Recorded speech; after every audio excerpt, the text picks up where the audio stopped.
თავისი ჩართული ქალები არიან აქტივისტები, განსაკუთრებულად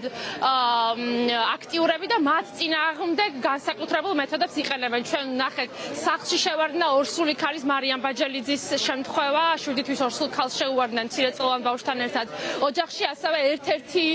სინდისის პატიმრის დაკავების დროს ფიზიკური შეურაცხყოფა მიაყენეს მის მეუღლეს, შედეგადაც მას მუსელი მოეშალა, ქალებს აშიშულებენ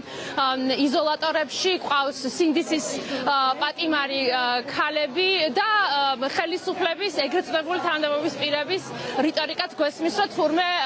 აქტივისტი ქალები არ არიან ქალები, აბა დაგვანახეთ რომელი ხართ ქალები და ასეთი რიტორიკა გვესმის ძალიან ხშირად. საკანონმდებლო დონეზე ძალიან ბევრი ზომა მიიღეს ქალების წინააღმდეგ, გენდერი ამოიღეს საერთოდ ყველა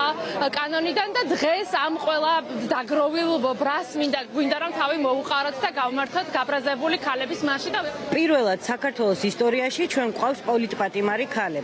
ქალები, რომლებიც იბრძვიან ამ ქვეყნის უკეთესი მომავლისთვის, ევროპული მომავლისთვის და გარდა იმისა, რომ არ იკმარეს 60-ზე მეტი პოლიტიკური ტყვე, მათ ქალები მზია ამაღლობელი, ნინო დათაშვილი, ელენე ხოშტარია ჩასვეს ციხეში აბსურდული მიზეზებით. ჩვენ არ გვაქვს დანებების უფლება, არც იმის ფუფუნება უნდა მივცეთ ჩვენს თავს, რომ დავსხდეთ სახლში, წვიმა იქნება თოვლი თუ ყინვა, ჩვენ ვალდებული ვართ იმ რეჟიმის ტყვეებისთვის ვიბრძოლოთ, ვიდგეთ გარეთ და მივაღწიოთ სამართლიანობას. ეს ქვეყანა აუცილებლად გაიმარჯვებს და აუცილებლად მივალთ მშვიდობიან ევროპულ საქართველომდე. ქალები არ არიან მარტო, ჩვენ ისევ აქ ვართ, მიუხედავად იმის, რომ გვებრძვის ქართული ოცნება და ტიტუშკებს გვიქცევს და ძალიან ბევრ განსაცდელს გვივლენს, ასე ვთქვათ, ჩვენ აქ ვართ, არსად არ მივდივართ, ჩვენ აქ ვართ